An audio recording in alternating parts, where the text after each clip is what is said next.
Xante FM, a rádio que te ouve. Bom dia para você que está nos ouvindo. Estamos aqui hoje com o programa Beleza de Viver, com ela, Patrícia Acioli. Ela que é nutricionista, ela que fala da saúde, né, de alimentação, jovialidade, beleza interna e beleza externa. Bom dia, Patrícia. Bom dia, gente. Beleza, a externa tem tudo a ver com a interna. Não existe beleza externa sem beleza interna. Isso é um fato que é indiscutível. Não dá pra fazer procedimentos estéticos, gastar horrores se você não cuida com o que você se alimenta, que você põe pra dentro aí, né? E aí, bora tomar um cuidado. E hoje a gente vai abordar um tema muito interessante que já trouxemos aqui no programa, mas a gente faz questão de trazer novamente para conversar, que é sobre o TDAH. TDAH que muito se fala. O TDAH, ele é recente ou não? Talvez a atenção que tenha se dado a esse transtorno de déficit de atenção e hiperatividade seja mais recente em virtude de algumas coisas que a gente experimentou na pandemia. A primeira delas é o confinamento. Então, isso trouxe à tona um transtorno que já tem diagnóstico há muitos anos, mas que não tinha tanta atenção, porque a vida talvez tivesse mais movimento e a gente não ficasse tanto tempo em espaços menores, o que despertou essa atenção para esse transtorno. Entendi. Então, depois da pandemia, veio se falar mais do TDAH. Mas antes não se ouvia falar, realmente, eu quase não ouvia falar. Mas agora o TDAH, ele é uma doença? Isso, ele é um transtorno de déficit de atenção e hiperatividade. Ele tem impacto no desenvolvimento neurológico, né? Sim. Então, normalmente, ele tem uma característica genética que é influenciada por questões ambientais para o aparecimento ou não desses sinais e sintomas. Então, o que a gente já sabe? Que normalmente ele é diagnosticado quando a criança vai para a escola, onde ela acaba tendo atividades onde ela precisa de foco, concentração, maior tempo de repouso, por exemplo, ficar sentado e a criança fica se chacoalhando, levanta, senta, bate a mão na mesa, risca, rasga, quer algum movimento porque ela não consegue ficar muito tempo na mesma posição. Aquela inquietude, assim, de uma criança que você fala, tem uma coisa errada com essa criança, né? É o tempo inteiro. Todo. E o que acontece? Começa uma atividade e não consegue finalizar. Qualquer mudança no ambiente muda a atenção, muda o foco. Então, são características que acabam criando um desajuste, uma dificuldade de ela progredir, por exemplo, na escola, no aprendizado. Então, por que o diagnóstico é muito importante? Para que os pais, para que a escola possa organizar uma realidade para essa criança, que ela tenha mais facilidade de aprender. Quando o diagnóstico é feito tardiamente, o adulto já aprendeu que ele não pode socialmente, numa reunião, levantar e sentar. Então, ele vai desenvolver outras coisas. Vai ficar riscando um papel para que ele tenha uma atividade enquanto ele tenta manter o foco. Vai ficar tamborilhando os dedos, chacoalhando as pernas, movimentando, batendo o pé. Então, ele vai, porque socialmente ele aprendeu que não é adequado ele levantar e sentar. E uma criança não sabe disso ainda. Então, os professores da escola são grandes ajudantes pro psiquiatra, né? Pro neurologista infantil fazer o diagnóstico desse transtorno.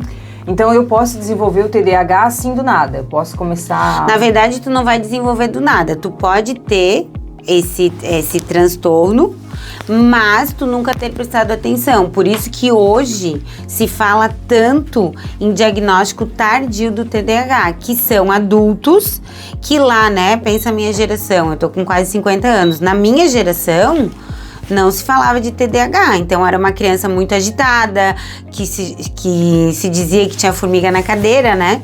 E a criança não parava, mas ela não tinha diagnóstico de TDAH, ela acabava sofrendo algumas punições para aprender a se comportar e agora, na vida adulta, ela ouve falar, começa a identificar similaridades com o que ela passou na infância e vai buscar um diagnóstico. Então, por isso que hoje, né, a gente tem muitos adultos começam a ouvir falar sobre TDAH e começam assim, nossa, mas eu tinha isso. Nossa, mas acontecia isso comigo. Nossa, mas na escola eu também era assim. Peraí, vamos ver o que é. E quando vai procurar um auxílio, um diagnóstico, ele descobre que realmente ele é portador de TDAH. Nossa, eu tinha isso e minha mãe me batia. Minha mãe e meu pai, criança chata, não para quieta. Tem um bicho carpinteiro, não para o tempo inteiro. Coitada. Gente, coitada dessa criança. Olha, me fala, nosso passado foi árduo, hein? A gente sobrevive. Somos guerreiros sobreviventes. É que também eles não sabiam, né? Ninguém tinha não se tinha esse diagnóstico, não se conhecia isso. E uma outra coisa importante, que hoje tem muito, se discute muito, né? É TDAH ou é alguma questão ambiental? Por exemplo, crianças foram feitas para o movimento. Ela precisa do movimento do corpo para ela se reconhecer no mundo. Sim. Então, por exemplo, uma criança que hoje, né, grande parte das nossas casas, ou pelo menos nas capitais, nas cidades maiores, são apartamentos. Então, se essa criança não tem movimento, ela vai ter uma agitação natural por querer fazer um tipo de exercício. Não dá para confundir isso com o TDAH? Se uma criança não dorme um tempo adequado, no horário suficiente, ela também vai estar com uma irritabilidade aumentada. Isso também não é TDAH. Então, todo mundo que tem criança, né? A Ju tem uma menina, tem 3, né? 4 anos. Se ela não dormir, no outro dia, ela não consegue ter os mesmos comportamentos do dia. Ela fica chorando o tempo todo, uma irritadíssima. Que ela dormiu normalmente. Então, a gente tem que ter esses cuidados para não confundir com o TDAH. E a outra coisa é a alimentação, né? O FDA publicou, a primeira vez na história que isso acontece, um trabalho associando os corantes, que a gente encontra principalmente em produto infantil, com o aumento, a relação com alterações de TDAH e de TEA e de outras doenças que têm fundo neurológico. Então, isso é uma atenção para as mães. Por que a gente no Brasil orienta, né? Tá lá no guia de introdução alimentar, não dar produtos ultraprocessados, que são aqueles que a gente abre os pacotes até os 2 anos de idade. Porque a gente vai estar preservando esse cérebro da exposição a corante, acidulante, edulcorante, adoçante, um monte de aditivo químico para um sistema que está em pleno desenvolvimento. Então, mãe, pai, cuidador, evita dar pacote para as crianças até os 2 anos. O ideal é que a gente evitasse a vida inteira. Mas até os 2 anos a gente sabe que tem um impacto muito grande. E aí eu vou acabar tendo como resultado proteger essa criança num futuro para um desenvolvimento neurológico adequado. Sim, era isso que eu ia perguntar mesmo. O TDAH, se ele tem como prevenir, como a gente se prevenir de desenvolver o TDAH ao longo da vida, ou as nossas crianças. Você já trouxe a resposta aí sobre a alimentação. A ideia é isso, né, Ju? Que a gente procure olhar para a alimentação como um fator de proteção. Quanto mais natural, mais próximo do que é minimamente processado, a gente sabe que não dá para comer tudo minimamente processado. Sim. Mas quanto menos pacote, menos eu abro embalagem, mais o meu corpo tá protegido. E aí, como consequência, eu tô protegendo quem vem depois, né? Então, na gestação é importante ter esse cuidado, na introdução alimentar até os 2 anos. Eu diria que a vida inteira, mas se eu fizer uma boa introdução alimentar, essa criança tende a comer melhor. Vai ter um momento que ela vai recusar alguns alimentos, isso faz parte do desenvolvimento alimentar, mas ela já foi apresentada. Então, ela recusa um alimento 1 a 2 semanas e depois ela volta a comer. O que não dá é eu não fazer esse papel, né? De apresentar alimentos, de introduzir novos sabores para que ela coma de tudo, né? Aquela história de alimentação colorida, abre um pacote de confeito e tem um de cada cor, isso não é muito indicado. Sim, sim. Mas agora tem uma pergunta para você aqui, que eu acho que... Vamos ver se você vai responder como nutricionista. Tá bom. Tá? Não foi combinado no roteiro, mas veio agora essa dúvida. Aquele leite que a gente dá pra criança, né? Quando ela, por exemplo, acabou o leite do peito aí da mãe. A criança ali tá na fase de 6 meses. Normal, pode secar o leite da mãe até antes, né? Infelizmente. E tem aqueles leites que se dá, vou até citar o nome, o NAN, o Aptamil, esse leite é saudável? Então, isso não é leite, isso é uma fórmula láctea. Então, o que é feito? É desenvolvido um produto alimentar com as mesmas características do leite materno. Um leite fake. É o leite materno industrializado. Vamos dizer assim, para ficar claro. Eu pego o leite, eu estudei o leite, a composição do leite da mãe, e eu reproduzi isso, a indústria reproduziu isso. Para quê? Para essa mãe que, por exemplo, teve um quadro de depressão pós-parto e vai tomar algum psicoativo e aí o bebê não pode mamar, porque daí ele vai receber a medicação. Alguma mãe que tem um tipo de droga adição, ou álcool, ou outra droga, que também não vai poder mamar. Uma mãe que por questões emocionais o leite secou. Uma mulher que escolheu não amamentar. Sim. Tem que ter uma opção. Então, qual é a opção? Essas fórmulas lácteas. Então, se pegar o rótulo e olhar, você vai ver que ela vai ter todos os nutrientes que o leite materno tem para ajudar essa criança a crescer e se desenvolver. O que essas fórmulas não têm? A capacidade imunológica que o leite materno transfere. Então, toda vez que a mãe dá mamar, ela tá dando toda a herança de imunidade que ela tem para esse bebê.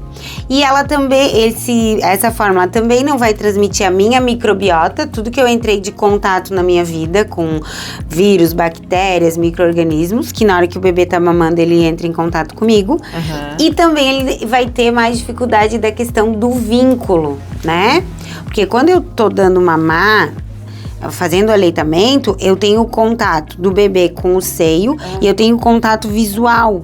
Sim. E isso é muito importante. E a criança escuta o coração dessa mãe batendo. Então, nesse movimento aqui, se cria muitas conexões para a vida futura. Sim. De segurança, de afeto,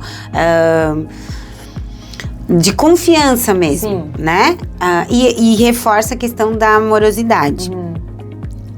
Quando a gente usa a fórmula, que deve ser uma mamadeira, a orientação é que se deu mamar, também ainda no colo, que essa criança tenha esse vínculo visual, para que a gente estabeleça isso, mas só vai ser orientado em casos que o bebê ou a mãe não pode amamentar. Nunca é a primeira opção. Sim. E só pode fazer essa transição com orientação médica. Nutricionista, fonoaudiólogo, terapeuta ocupacional, nenhum outro profissional pode dizer assim, ó, mãe, vai parar de dar mamar e vai parar de aleitar, né, de fazer a amamentação e vai usar a fórmula. Não. Um fator externo emocional pode desenvolver o TDAH?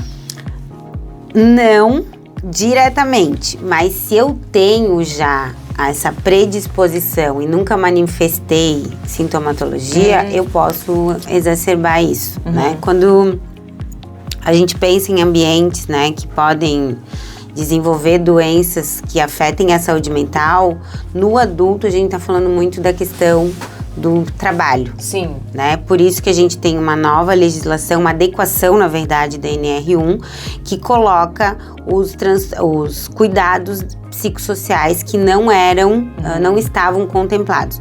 Por que isso? Porque a gente teve um aumento de 68% nos afastamentos por ansiedade e depressão. Então, no adulto que vive num ambiente que tem um desgaste, vou usar essa palavra, uma sobrecarga emocional em função da atividade laboral, o que normalmente a gente encontra é o paciente desenvolvendo, o cliente dessa empresa, né, o cliente interno, desenvolvendo quadros de ansiedade ou depressão. Isso vai gerar o quê? Maior afastamento, maior improdutividade, maior número de erros. Então, pensa, por exemplo, num profissional da saúde que vive num ambiente que tem uma pressão por desempenho, afinal de contas a gente está lidando com outra vida. Se esse paciente não está estável, se ele não tem uma condição mental para o trabalho adequada, ele pode cometer mais erros, né? E daí erros, por exemplo, trocar uma medicação, aplicar um medicamento de maneira inadequada, fazer um exame de forma incorreta que vai interferir no diagnóstico de outra pessoa. Então, a gente tem várias coisas que podem acontecer e que o gestor, o empregador, precisa estar muito de olho para, primeiro, prevenir. Acho que a prevenção é sempre mais barata, para corrigir esse ambiente, e segundo, para ajudar esse cliente, esse funcionário, colaborador, a buscar o tratamento adequado para que ele se mantenha ativo, desempenhando bem suas funções. Sim. Eu ia chegar na parte do trabalho tóxico, né? Super cobranças, coisas assim sobre-humanas, metas impossíveis. Isso também pode desenvolver esse transtorno de TDAH? Mais ansiedade e depressão. Hoje a gente tem um tempo muito acelerado, né, Ju? Muita cobrança, né? Tu trabalha com mídias. Hoje todo mundo é produtor de conteúdo na sua essência de verdade, assim, né? Eu tenho um negócio, por exemplo, eu vou estar produzindo conteúdo. Porque senão eu não consigo vender.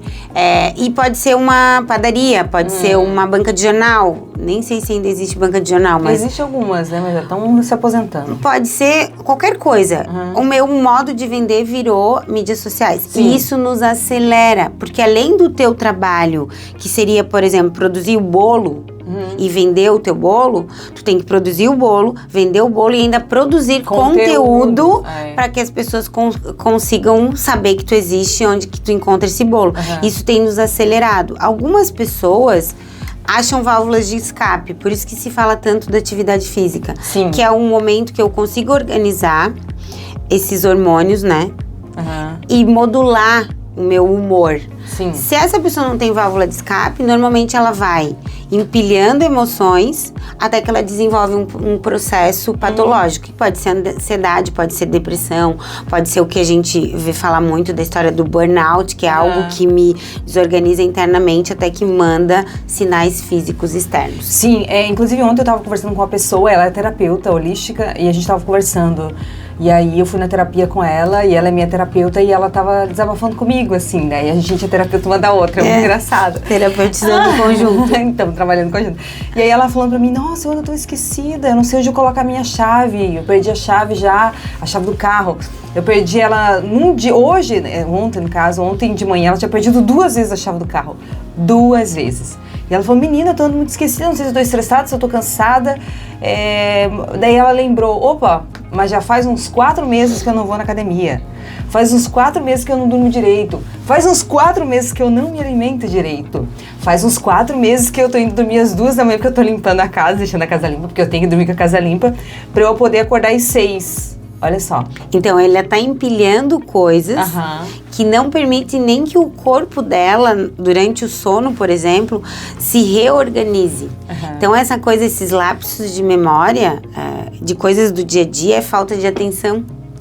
Eu tô com a cabeça tão em outro lugar que as atividades concretas eu faço no automático.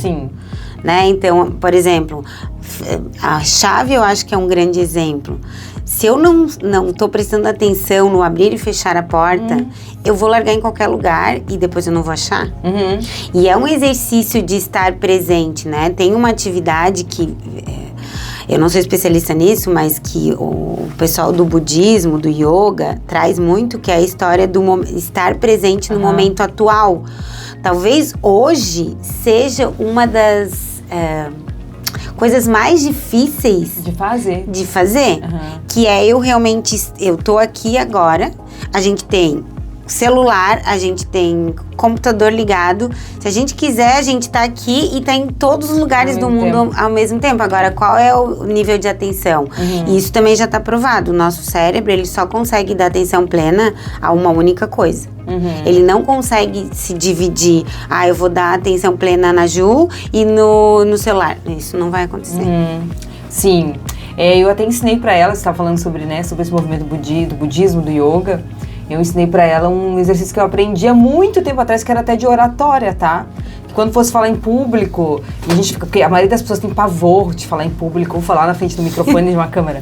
E aí eu lembro que eu fiz um curso de oratória faz muito tempo. E o professor lá, ele falou, olha, quando você tá muito nervoso, você respira, contando até 4, você inspira, ó, segura, contando até 4. É bem difícil no início. Aí você solta contando até 4. Aí você não respira, você fica parado, neutro, e conta até 4. Aí depois você faz exercício 10 vezes. Isso te ajuda muito.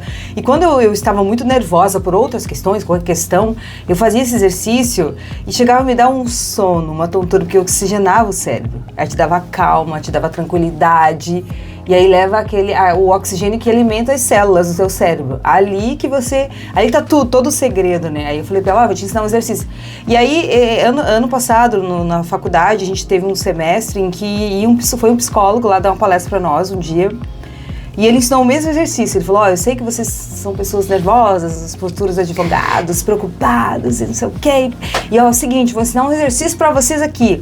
E ele passou o exercício na sala, eu já sabia, eu fiz, mas eu vi os meus colegas que estavam com um semblante antes do exercício, eles ficaram com outro semblante após. E aí até o professor falou, até depois eles deram depoimento, nossa, que exercício fácil, tranquilo e maravilhoso. Olha os benefícios. Então a respiração também é tudo. É o poder. É alimentação. É o poder. Então, assim, isso que a Ju falou é bem importante. A gente tem hoje muitas pessoas que fazem respiração torácica, que é aquela respiração curta. Quando a gente leva um susto, por exemplo, ou quando a gente está numa condição de estresse, o nosso corpo se mobiliza para isso, né? Sim. Fica com uma respiração curta para tomar uma decisão se vai correr ou se vai atacar. Isso é uma reação natural ao estresse. Só que a gente não pode viver em constante estresse. Então, as doenças mentais, elas começam a aparecer quando eu me coloco numa condição de vida que eu tô sempre nesse momento. Ou eu tô esperando ser atacado, ou eu tô esperando para atacar. E aí, o que isso faz? Que é muito falado. A gente aumenta um hormônio que é muito importante, que é o famoso cortisol. Sim. Ele é muitíssimo importante, porque é ele que nos dá essa força de tomada de decisão. Só que ele não pode ficar alto o tempo todo, porque isso vai gerar um estado de alerta constante. E a gente precisa do relaxamento. Sim. A gente precisa desse momento de tô tranquilo para memorizar, para eu conseguir ter ideias, para eu poder devagar. Então, quando tu falou da respiração, é uma atividade. Escrever é outra coisa. Escrever. E pode ser escrever bobagem, escrever. Tô muito com a cabeça tô com a minha cabeça muito ativa. Escreve. Pode ser desenhar, pode ser contemplar um lugar que tu acha bonito, um pôr do sol. Pode ser tomar um chá. Uma atividade física. Pode ser uma atividade física. Então, tem várias possibilidades de atividades que ajudam a regular isso. E acho, né, que para quem se percebe muito nessa agitação mental, comece a olhar assim pro seu dia a dia, o que eu posso incluir, o que eu posso excluir, sem grandes impactos e que pode melhorar a minha vida. E por que eu falo isso? Porque algumas pessoas, eu sou uma dessas pessoas, tá? O WhatsApp, ele me inquieta. Então, eu silencio o WhatsApp. Por quê? Também. Porque se eu ver aquele pontinho verde e que eu sei que alguém tá esperando uma resposta, eu não consigo me concentrar em outras coisas que são mais importantes naquele momento do que responder um grupo de qualquer coisa. Sim.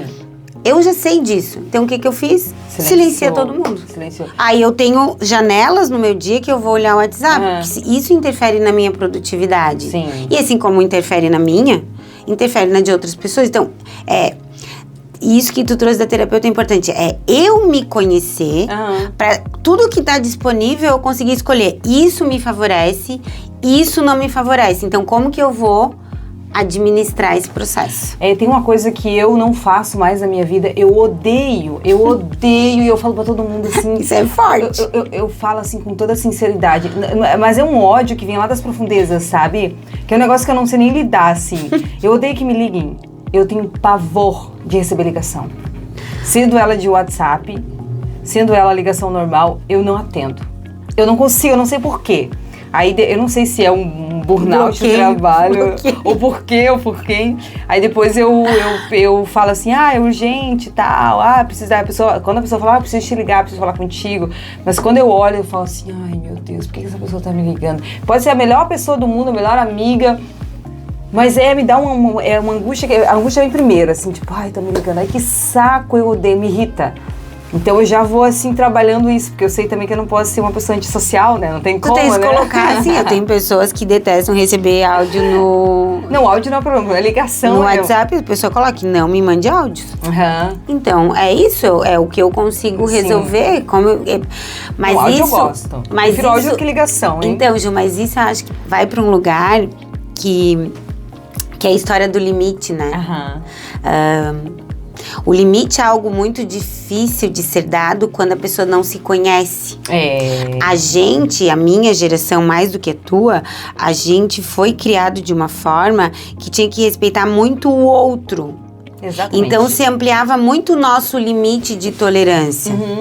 Essa geração mais jovem recebeu uma outra criação, eles estão até sem limite, eles não conhecem nem o deles nem do outro. Então a gente precisa encontrar um equilíbrio nisso, que é, fisicamente falando, a gente tem, né, energeticamente uma zona de segurança, né? Então, por isso que eu tenho abertura nos meus braços. Nesse espaço aqui, eu preciso te autorizar a entrar. Sim. Porque é o meu limite.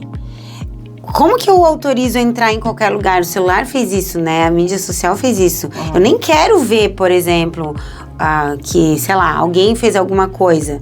Mas eu recebo. Então eu tenho que limitar isso. Como que eu vou limitar? Tu é colocando lá no celular, não me ligue que eu não vou atender. Sim. Eu silenciei o WhatsApp. O outro vai bloquear nas mídias sociais coisas que ele não quer enxergar. Por quê? Porque isso é saúde mental. Sim. A gente pode saber dizer como alimento, né? Por exemplo, eu vou dizer, sei lá, que na minha casa não entra refrigerante. Não importa se tu é minha melhor amiga e tu adora refrigerante. Na minha casa não vai entrar. Isso é limite. Então a gente começa a também levar isso para as outras áreas da vida e quem tá próximo vai entendendo, vai sofrer no primeiro momento. Mas depois entra no jogo, né? E fica quem tem que ficar, né? Também é sobre isso, né? Também é saúde mental. Também é saúde mental. Quem não souber respeitar o limite que você dá, é porque quem invadir, né? Invasão de propriedade, é crime, né? Sobre isso. Então, acho que sobre TDAH a gente já falou tudo sobre alimentação, os cuidados. Existe alguma alimentação específica? Você falou o que não comer, mas agora o que comer, de repente, todo dia, para manter essa saúde neurológica? Eu sei que as nozes, né? As oleaginosas. Oleaginosas, o que seria? O noz, castanha, amêndoa, castanha do Pará, castanha de caju, amendoim, pistache, que caiu na moda, né? Tem tudo pistaches, bolo, tem até picolé de pistache, magnos de pistache. Eu, particularmente, não vejo graça nenhuma. Aí eu comi, né? tava bom. Mas ganhou gosto popular e é uma opção. O que a gente tem que só lembrar? Quando pensar nas oleaginosas, não comer sempre a mesma. Procurar trocar o tipo de oleaginosa. A outra coisa importante são as fontes de ômega 3 que tem relação direta com saúde mental. Então, os peixes de água fria, né? Agora a gente tem a tainha, tá na época. Sardinha é um ótimo alimento, tá? O salmão já foi uma boa fonte. Hoje a maioria do salmão é de cativeiro, então o teor de ômega 3 é muito baixo. Então eu daria opção principalmente para sardinha, que é mais barato, e pra tainha. Pode ser o enlatado em óleo, bota o óleo fora e come, vai ter a mesma propriedade. E caso a pessoa não goste nada de peixe, pode pensar na suplementação, né? De estar tomando aí a dose. Hoje, normalmente, a dose é de 1 grama por dia. Ômega 3? Ômega 3. Mas o ômega 3, por exemplo, eu sou uma pessoa hipersensível a gordura de qualquer coisa. Então, assim, quando eu tomo ômega 3, eu fico o dia todo com gosto na boca, meu estômago fica inchado, eu não fico bem. E o que eu posso tomar? Ou é um tipo... Eu não lembro exatamente, eu acho que eu tomei vários tipos de ômega 3. Eu não posso tomar ômega 3. Então, daí o que a gente tem? A gente tem as cápsulas que são gastroresistentes, né? Que vão ser liberadas só lá no intestino. E daí tu não teria esse problema. Ah, interessante. Tu tens os taste free, né? Que não tem cheiro nem gosto. Então, a pessoa que tem essa dificuldade com a eructação também não vai ter problema. E qual é a questão do ômega 3? Sempre tem que tomar antes de uma grande refeição. Então, por exemplo, eu vou tomar... Não depois? Não, antes. Toma depois. Depois da comida. Eu vou almoçar, por exemplo. Eu tomo a cápsula e como. Porque daí o que acontece? Aquele alimento vai iniciar o processo digestório, não vai deixar ficar gás no estômago, vai diminuir essa eructação. Bom. Me dava até refluxo, pra você ter uma ideia. Não. É porque eu fiz exame e eu tenho um pouco de intolerância a uma proteína que tem na gordura. Gordura do leite, qualquer tipo de gordura. Tanto que eu não posso comer nada de fritura. Eu tenho essa hipersensibilidade. Então, aí o que dá pra ver também? Qual é a gordura que tá nessa cápsula, né? Então, porque a gente pode usar óleo de soja, a gente pode usar TCM. Então, no teu caso, o ideal seria o TCM, pra levar como veículo o ômega 3. Que mais? As oleaginosas, ômega 3, a hidratação, né, é uma condição essencial. Então, a água tem que ser regular. Isso e não chá, e café e chimarrão. Cuidar com o excesso de cafeína, né? Então, os estudos mostram que a cafeína pode ser boa, até 2 xícaras por dia, essa é a média dos estudos. Que tamanho? Xícara de cafezinho. Não. Tipo, 2 expressinhos. A gente toma um pouquinho mais. A gente E toma mais, 4, do 10. e mais do que isso, para quem tem mais sensibilidade, vai aumentar essa ansiedade, essa inquietação mental. Então, não seria interessante. Sim.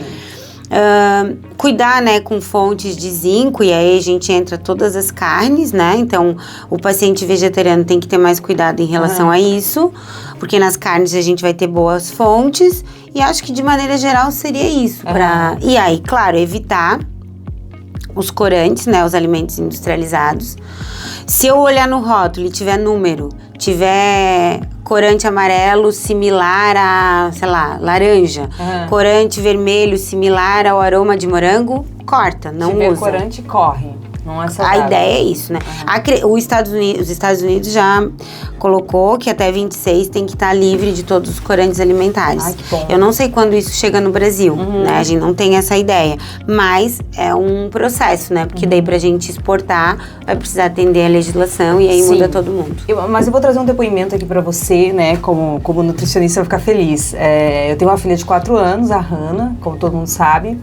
E ela tem problema de asma, né? Então ela tá sempre tendo os ataques, aí mudou a temperatura, é aquela confusão, ou infecção na garganta, ou asma, ou rinite, sinusite, todas essas coisas. E aí eu comecei, talvez um mês atrás, mais ou menos, cuidar da alimentação dela. Comecei a tirar o doce, porque todo dia ela queria um docinho. E aí eu falei, não vai mais comer doce, vai comer feijão, arroz, vai levantar de manhã, você vai comer uma banana com mel, o doce vai estar no mel. E o máximo de doce que você vai comer por dia vai ser um iogurte. Aqueles lactobacilos, sabe? Que é o leite fermentado, no caso, que é bom pro intestino. E comecei a cuidar bastante dessa alimentação, mas ficar em cima, assim, chata mesmo, sabe? Hannah, você já bebeu água? Vem comer feijão, arroz, uma carninha. Fiz ela comer até uma cenoura, um tomatinho vermelho. E fui meio que empurrando, assim, né? Porque é só assim que funciona. Cada um sabe do seu filho, eu sei da minha. Você não comeu tomatinho? Eu vou doar teus brinquedos. Na livre e espontânea vontade, a criança comeu o tomatinho. Mais ou menos assim. E eu senti que ela teve uma grande melhora. Ela até deu uma emagrecidinha, porque ela estava muito inchada. Na verdade, nem era emagrecida, mas ela voltou, acho que o normal, porque ela estava inchada. Porque ela comia todo dia doce. Todo dia ela queria um docinho, ela queria um M&M, ela queria uma balinha, um pirulito. E aí eu falei, não, peraí. Isso foi adoecendo a criança. Olha como é importante a alimentação, né? E mais do que isso, né, Ju? Tu tá criando uma consciência alimentar. Isso é comportamento alimentar. Eu vou aprender. E uma outra coisa importante que é assim, ó. Quem sofre de doenças respiratórias, a gente precisa cuidar com alimentos que aumentam muito a produção de muco. Então, os carboidratos, eles exigem mais o que a gente chama de oxigênio para o processo de digestão. Então, ele vai exigir mais do pulmão mesmo, de oxigenação. Então, se a criança tem quadros respiratórios, carboidrato complexo, não carboidrato refinado, simples, como eu encontro nas balas, nos doces, nos pirulitos e tal. E além disso, eu tenho toda a questão dos corantes, que também podem dar uma sensibilidade, aumentar a produção de histamina, que vai complicar mais ainda esse quadro respiratório. Então, a ideia é... vai privar a criança de, por exemplo, num aniversário chupar um pirulito? Não. Mas no dia a dia da casa, não tenha. Sim. Porque o que os olhos não veem, o coração não sente. Exato, e até agora ela fala, né? Ai, mamãe, a gente tá comendo comidas saudáveis. Ai, que amor. A gente tá comendo, e tem que comer comidas saudáveis. Aí ela fala assim, né? Aí ela fala pro meu irmão, pra minha mãe, né? Não, ela fala pra ele, Dindo, você não tá comendo comidas saudáveis. Tem que tomar água, tem que comer banana, mamão, feijão, arroz. Que minha mamãe disse. É isso aí, autoridade. Autoridade. Mas deu uma grande melhorada. Olha, eu fiquei chocada, assim. Eu falei, eu vou fazer um teste aqui realmente, né? E fiquei bem no pé mesmo. No início é bem chato no início você conseguir mudar essa criança, né? É difícil, você tem que ter muita perseverança. A criança chora e grita, esperneia, mas você tem que saber que é pro bem dela, né? É que, na verdade, existe uma negociação ali, né? Até onde os meus pais toleram esse comportamento alimentar que não é adequado. Não é nem questão de ser adequado. O grande desafio é mostrar que pode ser saboroso mesmo quando todo o universo come diferente de mim. Sim. Porque esse é um desafio. Enquanto a gente tá na primeira infância, até os 5 e depois até os 10 na escola, que ainda se tem o hábito de levar a lancheira, os pais têm mais controle. Depois dos 10, onde eles têm mais autonomia de escolher se ele quer levar ou se ele vai comprar na cantina, vai perseverar o que ele aprendeu em casa. Então, se eu aprendi a comer dessa forma, eu acabo reproduzindo. Vez ou outra eu vou comer algo diferente para provar e me sentir no grupo. Agora, se eu a vida inteira comi colorido, muito colorido, quimicamente, como é que quer que na adolescência a criança, aquele que era criança, vire um adolescente que agora come ou diferente do que ele comeu na infância? Não vai. Sim, não vai, exatamente isso.